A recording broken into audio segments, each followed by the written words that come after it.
ಹೆಸರು ತಗೊಳ್ಳೋದು ಬೇಡ, ವೆರಿ ಫೇಮಸ್ ಡೈರೆಕ್ಟರ್ಸ್, ಅವ್ರ ಪರಿಚಯ ಒಡನಾಟ ಈಗಲೂ ತುಂಬಾ ಚೆನ್ನಾಗಿದೆ. ಬಟ್ ಸಿನಿಮಾ ಅಂತ ಬಂದಾಗ ಆಗ್ಲಿಲ್ಲ.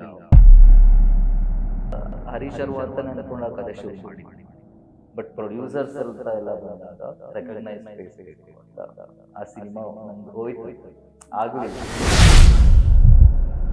ನಮ್ದೇ ಇದು ಕಥೆ ಅನ್ನೋದಂತೂ ಅನ್ಸತ್ತೆ. ನಮಸ್ಕಾರ, ಕರ್ನಾಟಕ ನ್ಯೂಸ್ ಬೀಟ್ ಸ್ಪೆಷಲ್ ಸೆಗ್ಮೆಂಟ್ಗೆ ಸ್ವಾಗತ. ನಾನು ಶ್ರುತಿ ನೀರಾಯ. ವೀಕ್ಷಕರೇ, ಸ್ಯಾಂಡಲ್ವುಡ್ ನಲ್ಲಿ ಹೊಸ ಹೊಸ ಸಿನಿಮಾಗಳು ಬರ್ತಾ ಇದೆ, ಹಾಗೇನೆ ಹೊಸ ಡೈರೆಕ್ಟರ್ಗಳು, ಹಾಗೇನೆ ಹೊಸ ನಟ ನಟಿಯರ ಪರಿಚಯ ಆಗ್ತಾ ಇದೆ.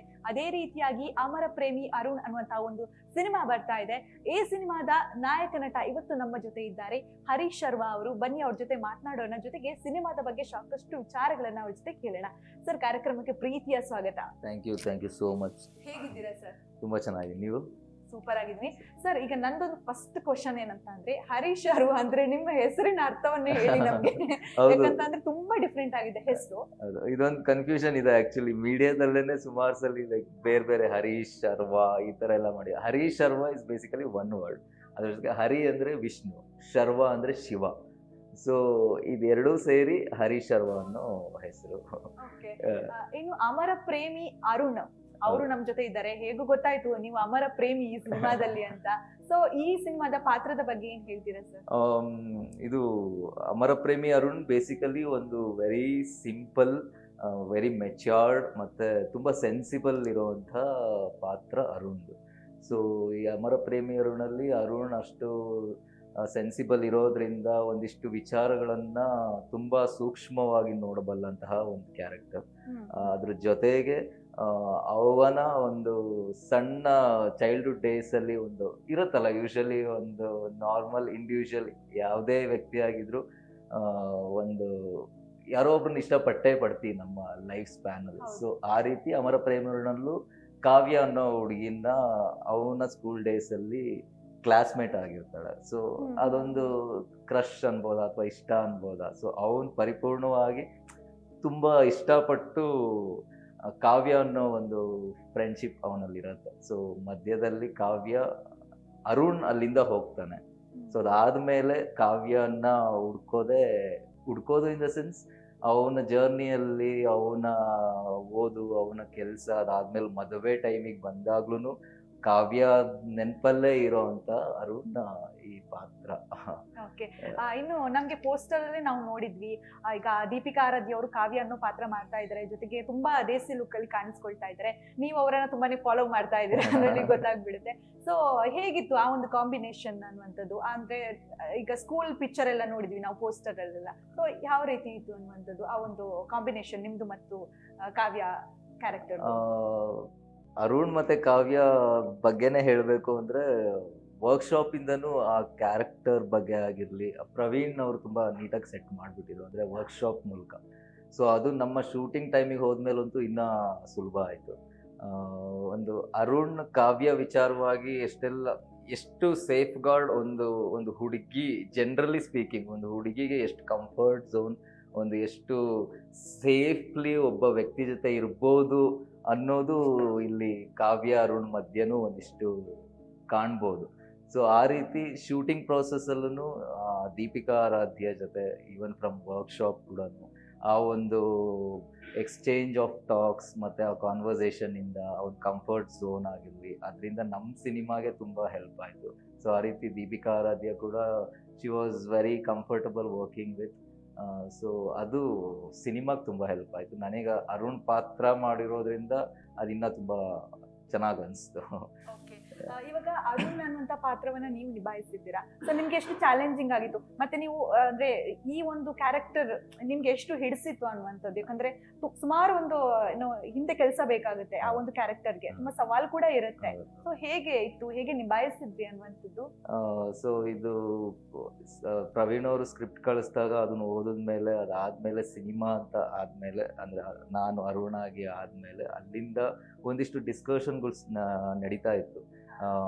ಐ ಥಿಂಕ್ ಅಮರ ಪ್ರೇಮಿ ಅರುಣ್ ಶುರು ಆದ್ಮೇಲೆ ಪ್ರವೀಣ್ ಅವರಿದ್ರು, ಅದಾದ್ಮೇಲೆ ಡೈರೆಕ್ಷನ್ ಟೀಮ್ ಅವರಿದ್ರು, ಅದಾದ್ಮೇಲೆ ನಾನು ಆಫೀಸಲ್ಲಿ ಮೋರ್ ದೆನ್ ಅ ವೀಕ್ ನಾನು ಇಲ್ಲೇ ಇರ್ತಿದ್ದೆ. ಅಂದ್ರೆ ಇಲ್ಲೇ ಮಲಗೋದು, ಹೇಳೋದು, ಮಾರ್ನಿಂಗ್ ಎಲ್ಲ ರೆಡಿ ಆದಮೇಲೆ ಪ್ರವೀಣ್ ಅವ್ರ ಜೊತೆ ಕೂತ್ಕೊಂಡು ಡಿಸ್ಕಸ್ ಮಾಡೋದು, ಒಂದಿಷ್ಟು ಪಾಯಿಂಟ್ಸ್ ಬರ್ಕೊಳ್ಳೋದು ಕ್ಯಾರೆಕ್ಟರ್ ವಿಚಾರವಾಗಿ ಏನೆಲ್ಲ ಕ್ಯಾರೆಕ್ಟರಿಸ್ಟಿಕ್ಸ್ ಅರುಣ್ ವಿಚಾರವಾಗಿ ಏನಿದೆ ಅನ್ನೋದು ಡೈರೆಕ್ಟರ್ ಪಾಯಿಂಟ್ ಆಫ್ ವ್ಯೂ ಇಂದ ತಿಳ್ಕೊಂಡು ಆ್ಯಸ್ ಅನ್ ಪರ್ಫಾರ್ಮರ್ ಏನೆಲ್ಲ ಮಾಡ್ಬೋದು, ಏನೆಲ್ಲ ವಿಭಿನ್ನವಾಗಿ ಅನ್ನೋದಕ್ಕಿಂತ ಆ ಪಾತ್ರಕ್ಕೆ ಏನು ಬೇಕು ಅದನ್ನು ಹೇಗೆಲ್ಲ ತಯಾರಿ ಮಾಡ್ಕೊಬೋದು ಅನ್ನೋದು ಡಿಸ್ಕಷನ್ ತುಂಬ ನಡೀತಾ ಇತ್ತು. ಸೊ ಅದಾದಮೇಲೆ ಎಲ್ಲರೂ ಜಾಯಿನ್ ಆದಮೇಲೆ ಆ್ಯಕ್ಟರ್ಸ್ ಎಲ್ಲನೂ ವರ್ಕ್ಶಾಪ್ ನಡೀತು. ಬಿಕಾಸ್ ಇದು ನಾನು ಶಿವಮೊಗ್ಗದವನು ಬೇಸಿಕಲಿ, ಇದು ಅಪ್ಪಟ ಬಳ್ಳಾರಿ ಸೀಮೆಯ ಬಳ್ಳಾರಿ ಸುಮಾರು ಚೇಂಜ್ ಇರುತ್ತೆ, ಆ ಹೌದು, ಕಡೆ ಬೇರೆ ಹೌದು. ಇರುತ್ತೆ, ಈ ಕಡೆ ಪೂರ್ತಿ change ಇರುತ್ತೆ. ಇಡೀ ಬಳ್ಳಾರಿ ಡೈಲೆಕ್ಟಲ್ಲೇ ಸಿನಿಮಾನ ಶೂಟ್ ಮಾಡಿರೋದ್ರಿಂದ even every single dialogue Ballari. So ಇದನ್ನು ತುಂಬ ಡಿಸ್ಕಷನ್ ಮಾಡ್ತಾ ಇದ್ವಿ, ಏಕೆಂದರೆ ಇಲ್ಲಿ ಗೇ ಅನ್ನೋದನ್ನ ಜಾಸ್ತಿ ಯೂಸ್ ಮಾಡ್ತಾರೆ Ballari side, north Karnataka side. So ಇದೆಲ್ಲ ಪ್ರಿಪರೇಷನ್ನು ಮುಂಚೆಯಿಂದನೂ ಇರ್ತಿತ್ತು. ಸೊ ಅದ್ರ ಜೊತೆಗೆ ನನಗೆ ವರ್ಕ್ಶಾಪಲ್ಲಿ ಒಂದು 3-4 ಸೀನ್ ಮಾಡ್ತಾ ಇದ್ದೆ. ಅದರಲ್ಲಿ ಒಂದು ಸೀನ್ ನನಗೆ ತುಂಬಾ ತಲೆ ಕೆಟ್ಟಿ, ಬಿಕಾಸ್ ಅದು ಫಸ್ಟ್ ಟೈಮ್ ಅವನ ಇಡೀ ಲೈಫ್ ಸ್ಪ್ಯಾನಲ್ಲಿ ಅರುಣ್ ಬರ್ಸ್ಟ್ ಔಟ್ ಆಗೋವಂಥ ಸೀನ್ ಅದು. ಸೊ ಅದನ್ನು ತುಂಬ ತಲೆ ಕೆಡಿಸ್ಕೊಂಡು ಏನು ಮಾಡ್ಬೋದು ಅಂತ ಮಾಡಿದೆ. ಬಟ್ ಶೂಟ್ ಲೊಕೇಶನಿಗೆ ಹೋದಾಗ ಐ ಥಿಂಕ್ ಅದು ಜಸ್ಟ್ ಒನ್ ಟೇಕಲ್ಲೇ ತುಂಬ, because that is where Arun ಹೇಳಿದಾಗೆ ಲೈಫಲ್ಲಿ first time emotionally burst out ಆಗ್ತಾನೆ. ಸೊ ಐ ಥಿಂಕ್ ಇದೆಲ್ಲ ನನ್ನ ರಂಗಭೂಮಿಯಿಂದ ಬಂದಿದ್ದ ಅಥವಾ ಇನ್ನು ಕಲಿತಾ ಇರೋದೆ, ಈಗೆಲ್ಲ ಇನ್ನು ಮುಂದಾದ್ರೂ ಕಲಿಯೋದೆ ಆ್ಯಸ್ ಅ ಪರ್ಫಾರ್ಮರ್. ಬಟ್ ಆ ಸೀನ್ ಪರ್ಟಿಕ್ಯುಲರ್ಲಿ ಆದಾಗ ಡೈರೆಕ್ಷನ್ ಟೀಮ್ ಅವರು ಮತ್ತು ಬೇರೆಯವರೆಲ್ಲ ದೇ ಅಪ್ರಿಷಿಯೇಟೆಡ್ ಆ್ಯಂಡ್ ಸರ್ ನಮಗೆ ಕಣ್ಣಲ್ಲಿ ನೀರು ಬಂತು ಅಂದಾಗ ನಂಗೆ ತುಂಬ ಖುಷಿ ಆಯಿತು. So that is how Arun is.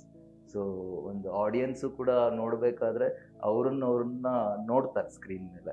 ಅಂದ್ರೆ ಅರುಣ್ ಸ್ಕ್ರೀನ್ ಮೇಲೆ ನಮ್ಮನ್ನೆಲ್ಲ ಖಂಡಿತ. ಅಳಿಸ್ತಾರೆ ಖಂಡಿತವಾಗಿ. ಅದು ಡಿಪೆಂಡ್ಸ್ ಆನ್ ದ ಇಂಡಿವಿಜುವಲ್. ಅದು ಹೇಗೆ ಅವ್ರು ಯಾವ ರೀತಿ ಗೋತ್ರ ಆಗಿರ್ತಾರೆ ಅಥವಾ ಅವ್ರು ಯಾವ ವಾತಾವರಣದಲ್ಲಿ ಬೆಳೆದಿರ್ತಾರೆ ರಿಯಲ್ ಲೈಫಲ್ಲಿ ಅನ್ನೋದು ಮ್ಯಾಟರ್ ಆಗುತ್ತೆ ಈ ಸಿನಿಮಾ ನೋಡುವಾಗ. ಬಟ್ ಫಾರ್ ಶ್ಯೂರ್ ಅಮರ ಪ್ರೇಮಿಯರನ್ನು ನೋಡುವಾಗ ಅರುಣ್ ಮೂಲಕ ಅವರ ಒಂದಿಷ್ಟು ಇಂದಿನ ಒಂದಿಷ್ಟು ದಿನಗಳು ಅಥವಾ ಒಂದಿಷ್ಟು ಮೊಮೆಂಟ್ಸನ್ನ ಖಂಡಿತವಾಗ್ಲೂ ನೆನಪು ಮಾಡುತ್ತೆ ಅಮರ ಪ್ರೇಮಿ ಅರುಣ್. ಈಗ ಆಡಿಯನ್ಸ್ ಕೂತ್ಕೊಂಡು ನೋಡ್ಬೇಕು, ನನಗೂ ಇದಿತ್ತಲ್ಲ, ನನಗೂ ಈ ಗೋತ್ರ ಆಗಿದ್ದಲ್ವ ಅಥವಾ ಹಿಂಗಿತ್ತಲ್ಲ. ಈವನ್ ತುಂಬ ಹ್ಯಾಪಿ ಮೂಮೆಂಟಿಂದ ಹಿಡಿದು ಎಮೋಷ್ನಲ್ ಸೀನ್ಸ್ ಕೂಡ ನೆನಪು ಮಾಡುತ್ತೆ. ಆ ಒಂದು ನಾಸ್ಟಾಲಜಿಕ್ ಫೀಲ್ ಅಮರ ಪ್ರೇಮಿ ಅರುಣ್ಗಿದೆ. ಸೊ ಈ ತಯಾರಿಯಲ್ಲಿ ಇದೆಲ್ಲ ನನಗೆ ತುಂಬ ಹೆಲ್ಪ್ ಮಾಡ್ತು. ಸೊ ಹಾಗಾಗಿ ಅನ್ಸುತ್ತೆ ಈಗ ನೋಡಿದವರು ಕೂಡ ಅಷ್ಟು ಕನೆಕ್ಟ್ ಆಗ್ತಿದ್ದಾರೆ ಸಿನಿಮಾಗೆ. ಸೊ ಐ ಥಿಂಕ್ ರಿಲೀಸ್ ಆದ್ಮೇಲೆ ಆಡಿಯನ್ಸ್ ಹೇಗೆ ಮಾಡ್ತಾರೆ ಅನ್ನೋದು ವೇಟಿಂಗ್. ವೇಟ್ ಮಾಡ್ತಾ ಇದ್ದೀನಿ. ಓಕೆ, ಇನ್ನು ನಿಮ್ಗೆ ಈ ಒಂದು ಪಾತ್ರದ ಹೇಗೆ ಅಪ್ರೋಚ್ ಸಿಕ್ತು ಅಂತದ್ದು ಯಾವ ತರ? ಸೊ ಇದು ಇಂಟ್ರೆಸ್ಟಿಂಗ್ ಥಿಂಗ್ ಆ್ಯಕ್ಚುಲಿ, ಬಿಕಾಸ್ ನನಗೆ ನನ್ನ ರಂಗಭೂಮಿ 14 ವರ್ಷದ ರಂಗಭೂಮಿ ಇನ್ನೂ ಅದು ನಡೀತಾ ಇದೆ. ಒಂದಿಷ್ಟು ಈ ನಾಟಕಗಳು ಆಲ್ರೆಡಿ ಆಗಿರೋದನ್ನ ನಾನು ರೀಶೋಸ್ ಮಾಡ್ತಾ ಇರ್ತೀನಿ. ಬಿಕಾಸ್ ನ್ಯೂ ಪ್ರೊಡಕ್ಷನ್ನಿಗೆ ಟೈಮ್ ಕೊಡೋದಕ್ಕೆ ಆಗಲ್ಲ ಈ ಟೈಮಲ್ಲಿ ಅನ್ನೋದಕ್ಕೆ. ಸೊ ಆ ರಂಗಭೂಮಿಯಲ್ಲಿ ಮಾಡುವಾಗ ಮೌನ ಅನ್ನೋ ನಾಟಕದಲ್ಲಿ ಪ್ರವೀಣ್ ಅವರು ಬಂದಿದ್ದು ನೋಡೋದಕ್ಕೆ. ಸೊ ಅವಾಗ ಆಡಿಷನ್ ಇದೆ ಒಂದು ಅಂತೇಳಿ ಬನ್ನಿ ಅಂತ ಕಹಿ ಸಿನಿಮಾಗೆ ಕರೆದಿದ್ದು.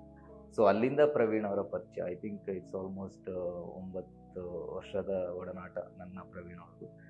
ಸೊ ಅದಾದಮೇಲೆ ಒಂದಿಷ್ಟು ಗ್ಯಾಪ್ ಆಯಿತು. ಆಮೇಲೆ ಪ್ರವೀಣ್ ಅವರು ಇಲ್ಲಿ ಭೇಟಿ ಅವಾಗವಾಗ ಮಾಡ್ತಾ ಇದ್ವಿ. ಸೊ ಅವಾಗ ಹಿಂಗೊಂದು ಕತೆ ಇದೆ ಸುಮ್ಮನೆ ಕೇಳಿ ಸರ್ ಅಂತ. ಅಂದರೆ ನನಗೆ ಅಂತ ಅಲ್ಲ, ಜಸ್ಟ್ ಆ್ಯಸ್ ಅ ಡೈರೆಕ್ಟರ್ ಒಬ್ಬ ರೈಟರ್ ಬರೆದಾಗ ಒಂದಿಷ್ಟು ಮೈಂಡ್ ಸ್ಟ್ರೋಮ್ ಮಾಡಿಬಿಟ್ಟು ಏನೆಲ್ಲ ಒಂದಿಷ್ಟು ವಿಚಾರಗಳು ಸರಿ ಇದೆ ಸರಿ ಇಲ್ಲ ಅನ್ನೋದು ತಿಳ್ಕೊಳ್ಳೋದು ಒಂದು ತುಂಬ ಅವಶ್ಯಕತೆ. ಸೊ ಅದನ್ನು ಎಲ್ಲ ಫ್ರೆಂಡ್ಸ್ ಜೊತೆನೂ ಸ್ಟೋರಿ ಬಗ್ಗೆ ಹೇಳಬೇಕು ನನಗೂ ಹೇಳಿದರು. ಸೊ ಅದಾಗಿ ಆಲ್ಮೋಸ್ಟ್ ಕರೋನಾ ಆಯಿತು. ಕರೋನಾ ಆದಮೇಲೆ ಪ್ರವೀಣ್ ಅವರು ಸ್ಕ್ರಿಪ್ಟ್ ಕಳಿಸಿದ್ರು, ಸರ್ ಇದನ್ನು ಓದಿ ಅಂತೇಳಿ. ಅದು ಡಿಸ್ಕಷನ್ ಅವಾಗ ಇನ್ನು ಫಸ್ಟ್ ಡ್ರಾಫ್ಟಲ್ಲಿ ಇತ್ತು ಅನ್ಸುತ್ತೆ. ಇದು ಫೈನಲ್ ಡ್ರಾಫ್ಟಿಗೆ ಬಂದಮೇಲೆ ಸ್ಕ್ರಿಪ್ಟ್ ಕಳಿಸಿದ್ದು. ನನಗೆ ಆ ಟೈಮಲ್ಲಿ ಆಗಿರಲಿಲ್ಲ, ನಂದೇನೋ ಬೇರೆ ಒಂದಿಷ್ಟು ಕೆಲಸಗಳಲ್ಲಿ ಊರಲ್ಲಿದ್ದಾಗ. ಸೊ ಬ್ಯಾಂಗ್ಳೂರಿಗೆ ಬಂದಾಗ ಬ್ಯಾಂಗ್ಳೂರಿಗೆ ಭೇಟಿಯಾಗೋಣ ಅಂದಿದ್ದು. ಅದಾದಮೇಲೆ ಅವ್ರು ಹೇಳಿದ್ದು, ಸರ್ ಇದು ನೀವೇ ಅಂತ ಅಂದ್ಕೊಂಡಿದ್ದೀವಿ ಅಂತೇಳಿ. ಬಟ್ ಆಗ್ಲೂ ಇಷ್ಟೆಲ್ಲ ಲೈಕ್ ರಂಗಭೂಮಿಯಲ್ಲೂ ಮಾಡ್ಕೊಳ್ತಾ, ಬಿಕಾಸ್ ಕಹಿ ರಿಲೀಸ್ ಆದಾಗ ಟೈಮ್ಸ್ ಆಫ್ ಇಂಡಿಯಾ ನಿಮ್ಮಂಥ ಮೀಡಿಯಾಸಿಂದ ಹಿಡಿದು ನ್ಯೂಸ್ ಪೇಪರ್ಸ್ಗಳಿಂದ ಹಿಡಿದು ಎಲ್ಲನೂ, ಬಿಕಾಸ್ ಅದು ಕಹಿ ಸ್ಕ್ರೀನ್ ಪ್ಲೇ ಅವಾರ್ಡ್ ವಿನ್ ಆಗಿತ್ತು, state award. So as a performer, a standout performer, stealer of the show, ಒಬ್ಬ ವೆರಿ ಪ್ರಾಮಿಸಿಂಗ್ ಆ್ಯಕ್ಟರ್ ಕನ್ನಡಕ್ಕೆ ಬಂದಿದ್ದೇನೆ ಅಂತೆಲ್ಲ ಬರೋದು. ಅವಾಗ ನನಗೆ ಅನ್ಸಿದ್ದು ಚೆನ್ನಾಗುತ್ತೆ ಅಂತೇಳಿ. But the struggle was real. ನಾವು ಅಂದ್ಕೊಂಡಂಗೆ ಆಗಲಿಲ್ಲ. ಸೊ ಒಂದು ಸಿನಿಮಾ ಅರ್ಧಕ್ಕೆ ನಿಲ್ತು, ಒಂದು ಸಿನಿಮಾ ಮುಹೂರ್ತಾಗ ಆಗಲಿಲ್ಲ. ಸೊ ಈ ಥರ ಎಲ್ಲ ಹ್ಯಾವ್ ಕಮ್ ಥ್ರೂ. ಬಟ್ ಆ ಪ್ಯಾಷನ್ ಟುವರ್ಡ್ಸ್ ಆರ್ಟ್ ಯಾವಾಗಲೂ ಇರೋದ್ರಿಂದ ಐ ಥಿಂಕ್ ಅಮರ ಪ್ರೇಮಿ ಅರುಣ್ ಆಯಿತು ಅನ್ಸುತ್ತೆ. ಏಕೆಂದರೆ ನಾನು ಪ್ರವೀಣ್ ಅವರು ಒಂದು ರಾತ್ರಿ ಇಲ್ಲೇ ವಿಜಯನಗರಲ್ಲೇ ಸುಮ್ಮನೆ ವಾಕ್ ಮಾಡ್ತಿದ್ವಿ. I think it was late night. So ಅವಾಗ ಯಾರೋ ಒಬ್ರು ಓಡಿಸ್ಕೊಂಬಂದ್ಬಿಟ್ರು. ನಾವಿಬ್ರು ಓಡೋಗಿ ಅವ್ರ ಮನೆ ಮೇಲೆ ಹೋಗ್ಬಿಟ್ಟು ಫ್ಯಾನ್ ಹಾಕಿ ನಗ್ತಾ ಇದ್ದೀವಿ ಅಷ್ಟು ಲಿಟರ್. ಯಾಕಂದ್ರೆ ಕಲ್ಲೆಲ್ಲ ಇಟ್ಕೊಂಡು ಬಂದಿದ್ದು, ಅದೊಂದು funny situation. So I think ಅಲ್ಲಿ ಪ್ರವೀಣ್ ಅವರಿಗೆ ಎಲ್ಲೋ ಅರುಣ್ ಕ್ಯಾರೆಕ್ಟರ್ ಇವ್ರು ಮಾಡ್ಬೋದು, ಎಮೋಷ್ನಲ್ ಸೀನ್ಸ್ ಕೂಡ I think he can carry ಅಂತ ಅವ್ರಿಗೆ ಅನಿಸಿದೆ ಅಂದ್ಕೊಳ್ತೀನಿ. ಸೊ ಹಾಗಾಗಿ ಆ ರೀತಿ ಅಮರ ಪ್ರೇಮಿ ಅರುಣ್ ಆಗಿದ್ದು. ಸೊ ಮೀಟಿಂಗ್ ಮಾಡಿದಾಗಲೂ ನಾನು ಹೇಳಿದೆ, ಇಟ್ಸ್ ನಾಟ್ ದಟ್ ನನಗೇನೋ ಹೀರೋ ಆಗ್ತಿದ್ದೀನಿ ಅಂತ ಹೇಳಿ ನಾನು ಮಾಡಬೇಕು ಅಂತಿಲ್ಲ ಪ್ರವೀಣ್ ಅವರೇ. ಈ ಸಿನಿಮಾಗೆ ಫಸ್ಟ್ ಬೇಸಿಕಲಿ ಸಿನಿಮಾಗೆ ನಾನು ಒಂದ್ತಿನ ಒಂದು, ಆ ಕತೆಗೆ ನಾನು ಆ್ಯಸ್ ಆ್ಯನ್ ಪರ್ಫಾರ್ಮರ್ ಆಗ್ತೀನ ಒಂದು. ಸೊ ಅದೆಲ್ಲ ಆಗಿ ಆದರೆ ಐ ಥಿಂಕ್ ನಾನು ಬರೋದಕ್ಕೆ ಇಷ್ಟ. ಆ್ಯಸ್ ಎ ಹೀರೋ ಆಗಿ ನಾನೇನೋ ಮಾಡ್ತಿದ್ದೀನಿ ಅನ್ನೋ ಆ ಖುಷಿಗೆ ಬರೋದು ಬೇಡ. At the end of the day cinema ಗೆಲ್ಲಬೇಕು, ಕತೆ ಗೆಲ್ಲಬೇಕು ಅನ್ನೋದು ನನ್ನ ಯಾವಾಗಲೂ ಕಲ್ತಿರೋದು ಆ್ಯಂಡ್ ಮುಂದೆನೂ ಕೂಡ. ಸೊ ಇದೆಲ್ಲ ಮಾತುಕತೆ ಆದಮೇಲೆ ಅಮರ ಪ್ರೇಮಿ ಅರುಣ್ ಸಿನಿಮಾ ಫೈನಲಿ ಆಗಿದ್ದು ನನಗೆ. ಅಂದ್ರೆ ನಾಯಕನ ಪಾತ್ರ ನಿಭಾಯಿಸೋದು ಕೂಡ ಅಷ್ಟು ಸುಲಭದ ಮಾತಲ್ಲ ಅಲ್ವಾ? ಸೊ ನೀವು ಎಷ್ಟು ಅಂದ್ರೆ ಸ್ಟ್ರಗಲ್ ಪಟ್ಟಿರುವಂತ ದಿನಗಳಿದ್ಯಾ? ಅಂದ್ರೆ ಬೇಸರ ಅಂತ ಅನ್ಸುತ್ತೆ ಅದೊಂದ್ಸಲ ನೆನ್ಸ್ಕೋಬೇಕಾರೆ, ಇಷ್ಟು ಕಷ್ಟ ಪಟ್ಟಿದ್ದೀನಿ, ಈ ಒಂದು ಸ್ಟೇಜ್ಗೆ ಬಂದು ನಿಂತಿದ್ದೀನಿ ನಾನು ಅನ್ನುವಂಥದ್ದು. ಕಷ್ಟ, ಆ ಸ್ಟ್ರಗಲ್ ಇದೆ. ಬಿಕಾಸ್ ಹೆಸರು ತಗೊಳ್ಳೋದು ಬೇಡ, ವೆರಿ ಫೇಮಸ್ ಡೈರೆಕ್ಟರ್ಸ್, ಅವ್ರ ಪರಿಚಯ ಒಡನಾಟ ಈಗಲೂ ತುಂಬ ಚೆನ್ನಾಗಿದೆ. ಬಟ್ ಸಿನಿಮಾ ಅಂತ ಬಂದಾಗ ಆಗಲಿಲ್ಲ. ಸೊ ಅದು ಬೇಜಾರು ಅನ್ನೋದಕ್ಕಿಂತ I think this is not my time ಅಂದ್ಕೊಂಡು ಇದ್ದೀನಿ ಅಷ್ಟೇ. ಸೊ ಆ ಟೈಮ್ ಬಂದಾಗ ನಾವು ಅವರು ಎಲ್ಲರೂ ಒಟ್ಟಿಗೆ ಕೆಲಸ ಮಾಡೋ ಅವಕಾಶ ಮತ್ತು ಆ ಟೈಮ್ ಖಂಡಿತವಾಗ್ಲೂ ಬರುತ್ತೆ. ಆ ಒಂದು ಹೋಪ್, ಬಿಲೀಫ್ ನನ್ನಲ್ಲಿ ಯಾವಾಗಲೂ ಇದೆ. ಸೊ ದಟ್ ಈಸ್ ವೈ ಅಮರ ಪ್ರೇಮಿ ಅರುಣ್ ಮೂಲಕ ಇದಾಗ್ತಿದೆ ಅಂದ್ಕೊಳ್ತೀನಿ.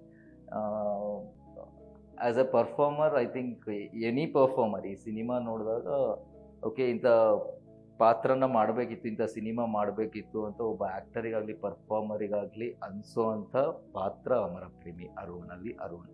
ಸೊ ಅದನ್ನು ಮಾಡಿರೋದು ಖುಷಿ ಇದೆ. ಆ ಸ್ಟ್ರಗಲ್ ಎಲ್ಲ ಐ ಥಿಂಕ್ ಈ ಸಿನಿಮಾದಿಂದ ಇನ್ನೊಂದಿಷ್ಟು ಕಾಣೆಯಾಗಿ ಒಂದು path for a better as an actor ಸಿಗುತ್ತೆ ಅನ್ನೋ ಒಂದು ಹೋಪ್ ಖಂಡಿತವಾಗ್ಲೂ ಇದೆ. ಓಕೆ, ಇದು ಹೆಸರು ಕೇಳಿದಾಗಲೇ ನಮ್ಗೆ ಗೊತ್ತಾಯ್ತು ಇದೊಂದು ಅಪ್ಪಟ ಪ್ರೇಮ ಕಥೆ ಅಂತ. ಸೊ ಪ್ರೇಮಿಗಳಿಗೆ ಇದು ಇನ್ಸ್ಪಿರೇಷನ್ ಆಗುತ್ತಾ, ಹೇಗಾಗುತ್ತೆ?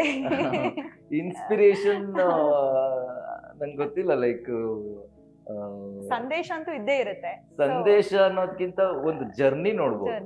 ಒಂದು ನೀಟಾಗಿ ಕೂತು ಒಂದು ಜಸ್ಟ್ ಅರುಣ್ ಕಾವ್ಯನ ಕಥೆ ಅಲ್ದಲೇ ಅರುಣ್ ಸುತ್ತ ಇನ್ನೊಂದಿಷ್ಟು ಪಾತ್ರಗಳಿದ್ದಾವೆ. ಅಮ್ಮ ಆಗಲಿ, ಅಜ್ಜಿ ಆಗಲಿ, ಅಪ್ಪ ಆಗಲಿ, ಅವನ ಫ್ರೆಂಡ್ಸ್ ಆಗಲಿ, ಅವನ ಫ್ರೆಂಡ್ ಸೀನಾ ಅನ್ನೋದಾಗಲಿ, ಧರ್ಮಣ್ಣ ಮಾಡಿರೋದು.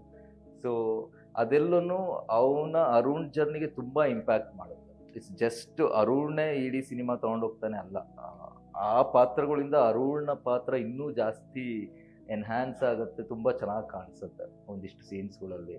ಅಲ್ಲಿಂದ as A Arun I think blank ಅದೇ.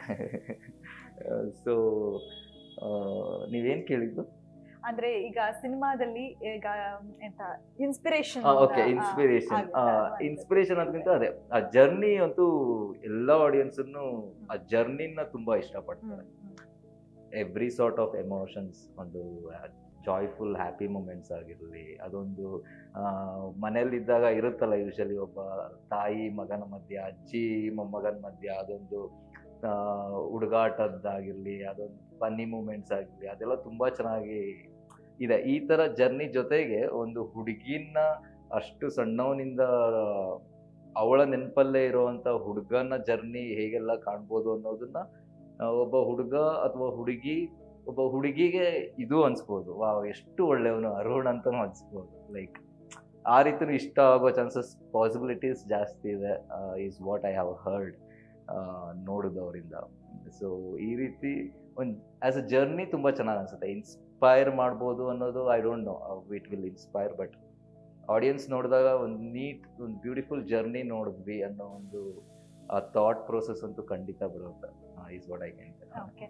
ಇನ್ನು ಸ್ಯಾಂಡಲ್ವುಡ್ ಅಲ್ಲಿ ನಾನು ಆಗ್ಲೇ ಹೇಳ್ದ ಹಾಗೆ ಸಾಕಷ್ಟು ಸಿನಿಮಾಗಳು ಬರ್ತಾ ಇವೆ, ತೆರೆ ಕಾಣ್ತಾ ಇವೆ, ಹೊಸಬರ ಸಿನಿಮಾಗಳು ಬರ್ತಾ ಇದೆ. ಸೊ ಹೊಸ ನಾಯಕರಿಗೆ ಪ್ರೋತ್ಸಾಹ ಸಿಗ್ತಾ ಇದೆಯಾ ಅಥವಾ ಎಲ್ಲೋ ಒಂದು ಕಡೆ ಇಲ್ಲ ಅಂತ ನಿಮ್ಗೆ ಅನಿಸ್ತಾ ಇದೆಯಾ? ಇದ್ರ ಬಗ್ಗೆ ಏನ್ ಹೇಳ್ತೀರಾ?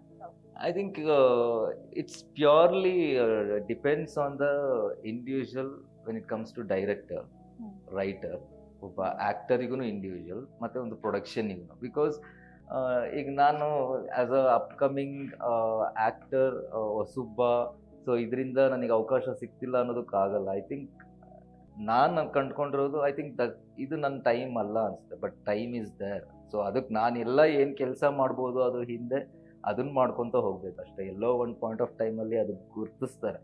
ಸೊ ಅದನ್ನು ಕಾಯಬೇಕು. ಹೊಸೊಬ್ಬರಿಗೆ ಅವಕಾಶ ಕೊಡ್ತಿಲ್ಲ ಅನ್ನೋದು ಸುಳ್ಳು. ಬಿಕಾಸ್ ಇಲ್ಲಾಂದರೆ ನನಗೆ ಈ ಸಿನಿಮಾ ಆಗ್ತಿರ್ಲಿಲ್ಲ ಅಂದ್ಕೊಳ್ತೀನಿ. ಬಿಕಾಸ್ ಹೊಸ ಟೀಮೇನೆ, ಬಟ್ ಹೊಸ ಟೀಮ್ ಆದ್ರೂ ನನ್ನ ಒಂದಿಷ್ಟು ಸಿನಿಮಾಗಳಲ್ಲಿ ಈಗ ಅದು ಹೆಸರು ಹೇಳೋದು ಬೇಡ. ಬಿಕಾಸ್ ಅದರಲ್ಲಿ ತುಂಬ ಚೆನ್ನಾಗೂ ರೆಕಗ್ನೈಸ್ ಆಯಿತು ಆ ಸಿನಿಮಾ.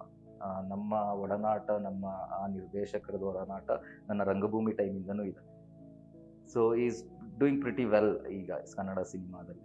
ಸೊ ಅವ್ರ ಒಡನಾಟನೂ ಇನ್ನೂ ಇದೆ. ಈಗ ನಾವು ನಿನ್ನೆ ಕೂಡ ಮಾತಾಡಬೇಕು. ಸೊ ಅವರು ಕತೆ ಶುರು ಮಾಡಿದಾಗ ಹರೀಶ್ ಶರ್ವ ಅಂತಲೇ ಅಂದ್ಕೊಂಡು ಆ ಕತೆ ಶುರು ಮಾಡಿದ್ದು. ಬಟ್ ಪ್ರೊಡ್ಯೂಸರ್ಸ್ ಅಂತ ಎಲ್ಲ ಬಂದಾಗ ರೆಕಗ್ನೈಸ್ಡ್ ಫೇಸ್ ಬೇಕು ಅಂತ ಆ ಸಿನಿಮಾ ನಮ್ಗೆ ಹೋಯ್ತದು, ಆಗಲಿಲ್ಲ. ಬಟ್ ಹಂಗಂತ ಹೇಳಿ ಆ ರೀತಿ ಕೂಡ ಕೈ ತಪ್ಪುತ್ತೆ ಅಂತ ಹೇಳ್ತೀರಾ ಹೊಸ ನಟರಿಗೆ? ಅಂದ್ರೆ ಈಗ ಅವ್ರ ಪರಿಚಯ ಇರುವ ಮುಖವನ್ನೇ ಅವರು ಕೂಡ ಗಮನಿಸ್ತಾರೆ. Because at the end of the day ಈಗ ಎನಿ ಫಾರ್ಮ್ ಲೈಕ್ ಅದು ಆಗ್ಬಿಟ್ಟಿದೆ. ಈಗ any art form is a business ಅನ್ನೋ ಥರ ಆಗ್ಬಿಟ್ಟಿದೆ, which is okay. Because at the end of the day we all have to live to sustain. So ಅದು business point of ಇಂದ ಆಗಿದೆ. ಸೊ ಆ ರೀತಿ ಹೌದು, ಒಂದು ಹೊಸ ಮುಖ ಅಂತ ಬಂದಾಗ ಅಷ್ಟೇ ಎಲ್ಲಾನು ಬಿಟ್ಟು ಆ ಕತೆಗೆ ಮತ್ತು ಹೊಸ ಮುಖಕ್ಕೆ ದುಡ್ಡು ಹಾಕೋರು ಇದ್ದಾರೆ. ಅದಲ್ದಲೇ ಬೇಡ ರೆಕಗ್ನೈಸ್ಡ್ ಇರೋ ಫೇಸ್ ಇರಲಿ ಅನ್ನೋರು ಇದ್ದಾರೆ.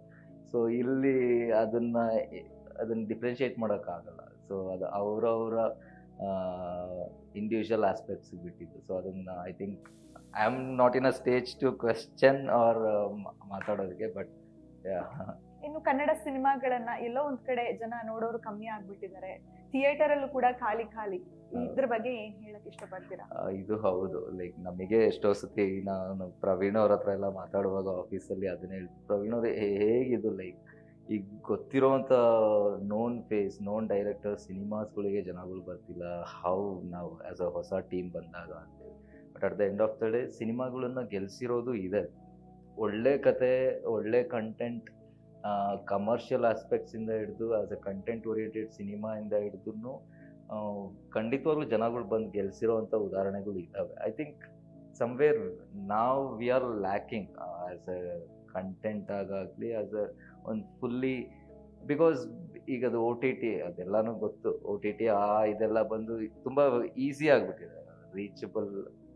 ಈವನ್ ಆ್ಯಕ್ಟರ್ಸ್ ರೀಚಿಂಗ್ ಫಾರ್ ಆಡಿಯನ್ಸ್ನು ತುಂಬ ಇದೆ. ಈ ಮುಂಚೆ ಹಂಗಿರಲಿಲ್ಲ. ಒಬ್ಬ ಆ್ಯಕ್ಟರ್ನ ಅಥವಾ ಯಾರನ್ನ ನೋಡಬೇಕು ಅಂದರೆ ಓ ಗಾಡ್ ಅಂತಿದ್ದು. ಈಗ ಈ ರೀತಿಯಾಗಿರೋದು ತುಂಬ ಖುಷಿ ವಿಚಾರ. ಅದು ಸಿನಿಮಾ ಜನಗಳು ಬರ್ದಲೇ ಇರೋದಕ್ಕೆ ಕಾರಣ is like O T T ಮತ್ತು ಮೊಬೈಲಲ್ಲಿ. ಆ್ಯಂಡ್ ಅಷ್ಟು ಟೈಮ್ ಇಲ್ಲ ಈಗ ಜನಗಳಿಗೆ, ಈಸ್ ವಾಟ್ ನಾವು ನೋಡ್ತಿರೋ ಪ್ರಕಾರ. ಇದರಿಂದ ಭಯ ಖಂಡಿತವಾಗ್ಲೂ ಇದೆ. ಸಿನಿಮಾಗಳು ಒಳ್ಳೆ ಸಿನಿಮಾ ಬಂದರೆ ಖಂಡಿತವಾಗ್ಲೂ ಜನಗಳು ಬರೋರು ಇದ್ದಾರೆ. So I think at the end of the day ಅವರೇ ಎಲ್ಲ ಈಸ್ ವಾಟ್ ನಾವು. ಬಿಕಾಸ್ ಈಗ ಎಲ್ಲರೂ ಒಂದೊಂದು ಇಂಡಿವಿಜುವಲ್ ಅವ್ರವ್ರದ್ದೇ ಆದ ಒಂದು ವೃತ್ತಿ ಜೀವನನ ಕಂಡುಕೊಂಡಿರ್ತಾರೆ. ಈಗ ನಾವು ಈ ಸಿನಿಮಾದಲ್ಲಿ ನಮ್ಮ ವೃತ್ತಿನ ಕಂಡುಕೊಳ್ಬೇಕು ಅಂದ್ಕೊಳ್ತಿದ್ದೀವಿ. ಸೊ ಈಗ ನಾವು ಮಾಡಿದ್ದೀವಿ ಬನ್ನಿ ಸಿನಿಮಾಗೆ ಅಂತ ಹೇಳೋದು ತಪ್ಪು. ತುಂಬ ಒಳ್ಳೆ ಸಿನಿಮಾ ಕೊಟ್ಟರೆ ಖಂಡಿತವಾಗ್ಲೂ ಬರ್ತಾರೆ ಅವರ ಟೈಮ್ ಬಿಡುವು ಮಾಡಿಕೊಂಡು. ಸೊ ಐ ಥಿಂಕ್ ನಮ್ಮ ಅಮರಪ್ರೇಮಿ ಅರುಣ್ ಅವರ ಟೈಮ್ ಬಿಡುವು ಮಾಡಿಕೊಂಡು ಬಂದು ನೋಡೋವಂಥ ಸಿನಿಮಾ ಆಗತ್ತೆ ಅನ್ನೋ ಒಂದು ಸಣ್ಣ ಬಿಲೀಫ್ ಮತ್ತು ಹೋಪ್ ಇದೆ. ಅದಕ್ಕೆಲ್ಲನೂ 25ಕ್ಕೆ ರಿಲೀಸ್ ಆಗುತ್ತಲ್ಲ, 25, 26, 27 ಒಳಗೆ ಒಂದಿಷ್ಟು ಜನಗಳು ಬಂದು ಮಾತಾಡ್ತಾರಲ್ಲ, ಐ ಥಿಂಕ್ ಅವಾಗಲೇ ಸಿನಿಮಾಗಿದ್ದು ನೋಡೋಣ ಬಿಡು ಆರಾಮಾಗೆ ಅಂತ ಅನ್ನೋ ಅಷ್ಟೊತ್ತಿಗೆ ಹೋಗ್ಬಿಟ್ರುತ್ತೆ. So this is the fact. ಕೊನೆಯದಾಗಿ ವೀಕ್ಷಕರಿಗೆ ಈ ಸಿನಿಮಾವನ್ನ ಯಾಕೆ ನೋಡ್ಬೇಕು ಅನ್ನುವಂಥದ್ದು? ಸೊ ನಾನು ಅವಾಗಲೇ ಹೇಳ್ದಂಗೆ ಅಮರ ಪ್ರೇಮಿ ಅರುಣ್ ಒಂದು ನೈಸ್, ನೀಟ್ ಮತ್ತು ಬ್ಯೂಟಿಫುಲಿ ಟೋಲ್ಡ್ ಸ್ಟೋರಿ. ಕೂತು ನೋಡಿದಾಗ ಒಂದು ಸಣ್ಣವರಿಂದ ಹಿಡಿದು ವಯಸ್ಕರ ತನಕನೂ ಏನೂ ಮುಜುಗರ ಇಲ್ದಲೆ, ಏನೂ ಆಭಾಸ ಇಲ್ದಲೇ ಒಂದು ಸಣ್ಣವರಿಂದನೂ ಕೂತು ಎಂಜಾಯ್ ಮಾಡ್ಬೋದಂಥ cinema. Romantic comedy cinema. So comic sequence ಆಗಿರಲಿ, ಅದೇ ಒಂದು ಎಮೋಷನ್, ಒಂದು ಅಜ್ಜಿನೋ ಒಂದು ತಾಯಿನೋ ಕೂತು ನೋಡ್ಬೇಕಾದ್ರೆ ನನ್ನ ಮಗ ಅನ್ನೋ ಒಂದು ಆ ಎಮೋಷನ್ ಸೀಕ್ವೆನ್ಸು ಬಂದ್ಬಿಡ್ಬೋದು. ಈಗ ಲಿಟ್ರಲಿ ಒಂದು ಸಾಂಗ್ ಇದೆ ಟೈಟಲ್ ಟ್ರ್ಯಾಕ್, ಅದರಲ್ಲಿ ಒಂದು ಸೀನ್ ಬರುತ್ತೆ, ನಾನು ಹೇಳಿದ್ನಲ್ಲ ಬಸ್ಟ್ ಔಟ್ ಆಗ್ತಾನೆ ಅಂತೇಳಿ. ಈಗ ನೋಡಿದವರೆಲ್ಲ ಆಲ್ಮೋಸ್ಟ್ ಗಂಟ್ಲು ಕಟ್ತು ಅನ್ನೋ ಥರ ಅನಿಸಿದೆ. ಸೊ ಇದು ನಮ್ಮ ಅಮರ ಪ್ರೇಮಿ ಅರುಣ್. ಅದು ಖುಷಿ, ಆ ಫನ್ ಮೂಮೆಂಟ್ಸ್ ಅಲ್ದಲೇ ಒಂದು ಲೈಫಿನ ಒಬ್ಬ ವ್ಯಕ್ತಿ ಹೇಗೆಲ್ಲನೂ ಸಫರ್ ಅಲ್ಲ, ತುಂಬ ಡೇ ಇನ್ ಆ್ಯಂಡ್ ಡೇ ಔಟಲ್ಲಿ ಒಬ್ಬ ವ್ಯಕ್ತಿ ಹೇಗೆ ಜೀವನ ಮಾಡ್ಕೊತ ಹೋಗ್ಬೋದು, ಅವನ ಸ್ಟ್ರಗಲ್ಸ್ ಏನು, day in and day out ಅವನ ಒಂದು ಕೆಲಸದ ವಿಚಾರವಾಗಲಿ, ಅವನ ಸ್ಟ್ರಗಲ್, ಅವನು ಬಿಕಾಸ್ ಅರುಣ್ ಮೆಡಿಕಲ್ ರೆಪ್ ಇದರಲ್ಲಿ, ಅವನ ಡೇ ಇನ್ ಆ್ಯಂಡ್ ಡೇ ಔಟಲ್ಲಿ ಹೇಗೆಲ್ಲ ಕೆಲಸಗಳು ಆಗ್ತಿರುತ್ತೆ, ಫ್ಯಾಮಿಲಿಗೆ ಎಷ್ಟು ಇಂಪಾರ್ಟೆನ್ಸ್ ಕೊಡ್ತಿದ್ದಾನೆ, ಅಷ್ಟೇ ಪ್ಯಾಷನೇಟ್ ಮತ್ತು ಡಿಟರ್ಮಿಂಡ್ ಆಗಿ ಅವ್ನ ಕೆಲಸ ಎಷ್ಟು ಮುಖ್ಯ ಆಗಿರುತ್ತೆ ಅನ್ನೋದು ಇದೆ ಅಲ್ಲ. ಸೊ ಅದ್ರ ಜೊತೆಗೆ ಕಾವ್ಯನೂ ಒನ್ ಆಫ್ ದ ಭಾಗ ಅವನ ಲೈಫಲ್ಲಿ. ಬಿಕಾಸ್ ಸಣ್ಣವನಿದ್ದಾಗ ಅವಳನ್ನು ಇಷ್ಟಪಟ್ಟಿರ್ತಾನೆ, ಸೊ ಅವಳೇ ನೆನಪಲ್ಲಿರೋದು. ಅದ್ರ ಜೊತೆಗೆ ಸೀನಾ ಡೆಡ್ ಆಪೋಸಿಟ್. ಇವನೆಷ್ಟು ಮೆಚ್ಯೂರ್ಡ್ ಇದಿರ್ತಾನೋ ಅವನು ಅಲ್ಲಿ ಯಾವುದೋ ಹುಡುಗಿ ಕಾಣಿಸಿದ ತಕ್ಷಣ ಅವಳು ಚೆನ್ನಾಗಿದ್ದಾಳೆ ಮಮ್ಮ ಹೋಗೋಣ ಬಾ ಅಂತ. ಇಲ್ಲಿ ಆಲ್ರೆಡಿ ಇರ್ತಾಳೆ ಹುಡುಗಿ, ಅಲ್ಲಿ ಇನ್ನೊಬ್ಳು ಚೆನ್ನಾಗಿ ಕಾಣಿಸ್ತಾನೆ. ಸೊ ಆ ಒಂದು ಫನ್ ಮೂಮೆಂಟ್ಸ್ ಇದೆ ಅದರಲ್ಲಿ. ಸೊ ಇದು ತಂದೆ ವಿಚಾರವಾಗಿರಲಿ, ಎಷ್ಟೇ ಪ್ರೀತಿ ಇದ್ರೂ ಆ ಒಂದು ಭಯ ಭಕ್ತಿ ಇರುತ್ತಲ್ಲ. ಸೊ ಇದೆಲ್ಲನೂ ತುಂಬ ನಮ್ಮದೇ ಇದು ಕತೆ ಅನ್ನೋದಂತೂ ಅನ್ಸತ್ತೆ ಆಡಿಯನ್ಸ್ಗೆ, ಇದು ನಮ್ಮದೇ ಕತೆ. ಈಸ್ ವಾಟ್ ಅಮರ ಪ್ರೇಮಿ ಅರುಣ್. ಸೊ ಅಷ್ಟು ಮಾತ್ರ ಐ ಥಿಂಕ್ ತುಂಬ ಒಂದು ಐ ಕ್ಯಾನ್ ಶ್ಯೂರ್ ದಟ್ ಈ ರೀತಿ ಅಂತೂ ನೋಡಿದವರಿಗೆ ಮೋಸ್ಟ್ಲಿ ಅನ್ಸುತ್ತೆ. ಮೇ ಬಿ ಇನ್ನೊಂದಿಷ್ಟು ಜನಕ್ಕೆ ಅನ್ಸ್ದಲ್ಲೂ ಇರ್ಬೋದು. ಬಿಕಾಸ್ ಈಗ ನಾವು 80s 90s 2000 ಕಿಡ್ಸ್ ಅವರಿಗೆಲ್ಲ ಜಾಸ್ತಿ ಕನೆಕ್ಟ್ ಆಗ್ಬಿಡ್ಬೋದು ಇದು ಸಿನಿಮಾ. ಲೈಕ್ ನಾವು ಅಂದ್ಕೊಂಡಿದ್ಕಿಂತ ಬೇರೆ ಥರನೇ ಆಗ್ಬಿಡ್ಬೋದು ಸಿನಿಮಾ. ಈಗ ಲೈಕ್ ಜೆನ್ಜಿ ಅಂತ ಏನೋ ಶುರು ಆಗ್ಬಿಟ್ಟಿದೆಯಲ್ಲ, I don't know like how they connected, because ಆ ಜರ್ನಿ ಹೇಗೆ ಕಳೆದಿರ್ತಾರೆ ಗೊತ್ತಿಲ್ಲ. So I think it's generally speaking it's a beautiful journey. ಒಂದನ್ನ ಅವರ ಒಂದು ಜರ್ನಿನ ಥ್ರೂ ಅಮರ ಪ್ರೇಮಿ ಅರುಣ್ ಮೂಲಕ ನೋಡ್ಬೋದು ಸಿನಿಮಾ. ಆ ಖುಷಿ ಇದೆ ದಟ್ ಈ ಸಿನಿಮಾದಲ್ಲಿ ಮಾಡಿರೋದು. ಇಡೀ ತಂಡ ಈ ಸಿನಿಮಾಗೆ ಅಷ್ಟು ಹಾನೆಸ್ಟ್ ಕೆಲಸನ ಕೊಟ್ಟಿರೋದು. ಒಂದು ಒಳ್ಳೆ ಸಿನಿಮಾ ಮಾಡಿದ್ದೀವಿ ಅನ್ನೋ ಒಂದು ಖಂಡಿತವಾಗ್ಲೂ ಖುಷಿ ಇದೆ. Just for the sake of it ತುಂಬ ಚೆನ್ನಾಗಿ ಮಾಡಿದ್ದೀವಿ ಅಲ್ಲ, ಇರೋದನ್ನ ಹೇಳ್ಬಿಡೋದು ಅಷ್ಟೇ. Like very beautifully told. ಒಳ್ಳೇದಾಗ್ಲಿ ಸರ್, ನಿಮ್ಮ ಸಿನಿಮಾಗೆ ಒಳ್ಳೇದಾಗ್ಲಿ, ಯಶಸ್ಸು ಕಾಣಲಿ ಅನ್ನುವಂಥದ್ದು. 25ಕ್ಕೆ ಸಿನಿಮಾ ರಿಲೀಸ್ ಆಗುತ್ತೆ, ಇಡೀ ತಂಡ ಕೂಡ ಸಂಭ್ರಮದಿಂದ ಇರಲಿ ಅನ್ನುವಂಥದ್ದು. Thank you so much. I think ನೀವೆಲ್ಲರೂ ಜೊತೆಗಿದ್ರೆ ಖಂಡಿತವಾಗ್ಲೂ ಈ ಸಿನಿಮಾ ಗೆಲ್ಲೋವಂಥ ಸಿನಿಮಾ. ಜೊತೆಗೆ ಇರಬೇಕಷ್ಟೇ ಎಲ್ಲರೂ. Is what. Yes, thank you. ನೋಡಿದ್ರಲ್ಲ ವೀಕ್ಷಕರೇ, ಅಮರ ಪ್ರೇಮಿ ಅರುಣ್ ಅನ್ನುವಂತಹ ಸಿನಿಮಾ 25ಕ್ಕೆ ರಿಲೀಸ್ ಆಗ್ತಾ ಇದೆ. ಎಸ್, ಸಿನಿಮಾದ ಹೀರೋ ನಮ್ಮ ಜೊತೆ ಮಾತನಾಡಿದ್ರು. ಯಾವ ರೀತಿಯ ಸಿನಿಮಾ, ಅವರ ಕ್ಯಾರೆಕ್ಟರ್ ಬಗ್ಗೆ ಎಲ್ಲವನ್ನ ಕೂಡ ನಮಗೆ ಸಂಕ್ಷಿಪ್ತವಾದಂತಹ ಮಾಹಿತಿಯನ್ನ ನೀಡಿದ್ರು. ನೀವು ಕೂಡ ಈ ಸಿನಿಮಾವನ್ನ 25ಕ್ಕೆ ತಪ್ಪದೆ ಥಿಯೇಟರ್ಗೆ ಹೋಗಿ ನೋಡಿ, ಕನ್ನಡ ಸಿನಿಮಾವನ್ನ ಉಳಿಸಿ ಬೆಳೆಸಿ ಅಂತ ಹೇಳ್ತಾ, ಇದಾಗಿತ್ತು ಈ ಹೊತ್ತಿನ ವಿಶೇಷ. ಇದೇ ರೀತಿಯಾದಂತಹ ಸಿನಿಮಾ ಅಪ್ಡೇಟ್ಗಳಿಗಾಗಿ ವೀಕ್ಷಿಸಿ ಕರ್ನಾಟಕ ನ್ಯೂಸ್ ಬೀಟ್.